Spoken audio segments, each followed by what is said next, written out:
Rumors around PlayStation portable consoles and things like that are basically a fungus. It just happens and then it grows and it grows and it grows.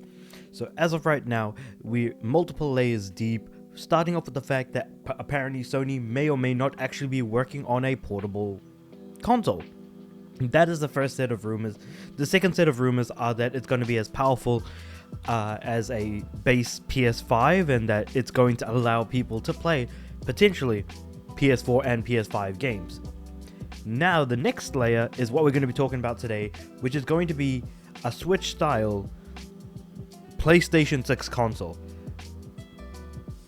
which is interesting. And I say interesting only in the sense that whatever changes are going to be made from the PS5 to the PS6 controllers, for example, is probably what they're talking about when they bring in the PlayStation 6, at least in the title of this particular article.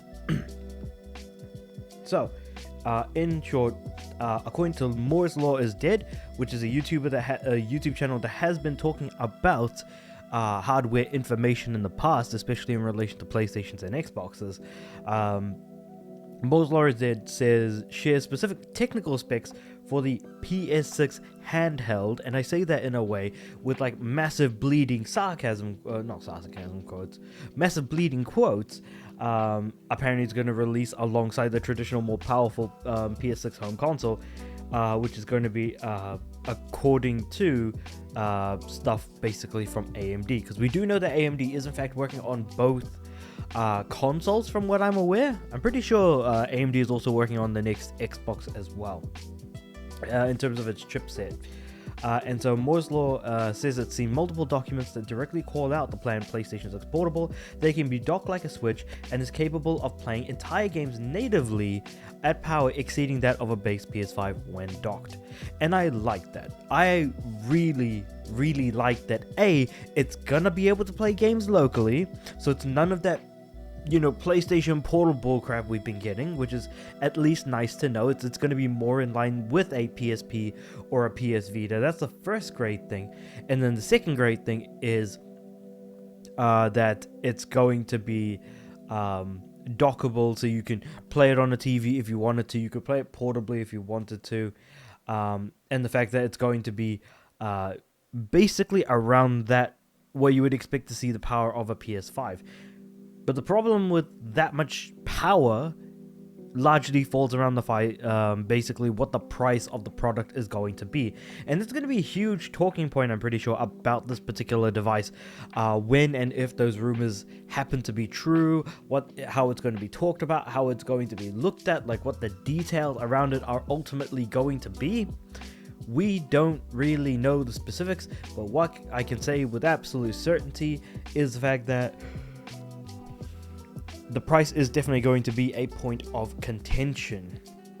And so basically the PS6 portable will reportedly feature an AMD APU featuring Zen 6 C cores and 2 further cores dedicated entirely to system tasks. So at least there's some level of separation there, which is nice to see.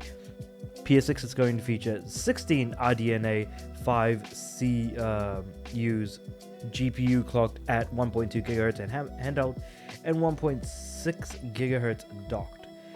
Moore's Law is Dead speculates, based on specifications, costs, that the PS6 could retail around $500 in release in late 2027.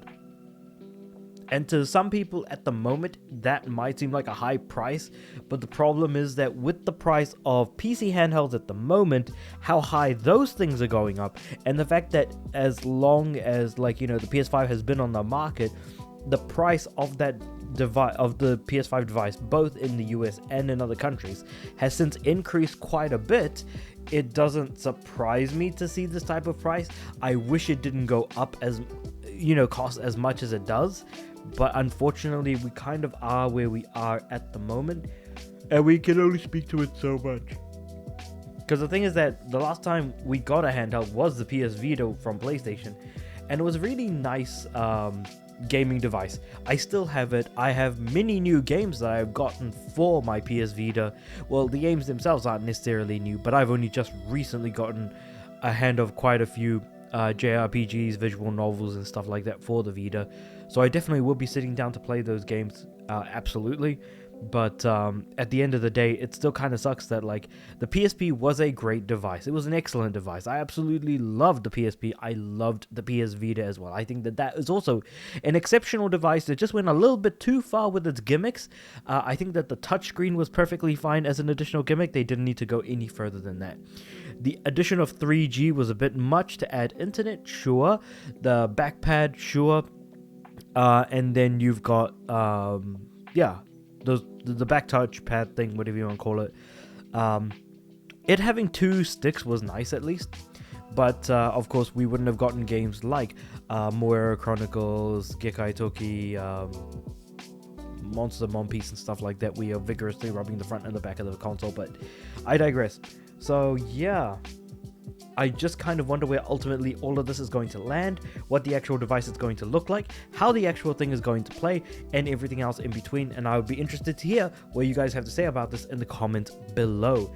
Let me know what you guys think about all of this in the comments below.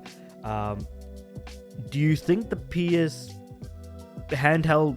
handheld that's currently being worked on is going to basically ape what the Switch is doing to some extent? Or do you think it's going to be more like a portable PC, something more like a Steam Deck, or a hybrid of the two? But with that being said though, like the video if you liked it, subscribe to the channel. I'm aiming for 500 subs by the end of the year. And with all that being said, I do upload every day, so I'll see you guys tomorrow.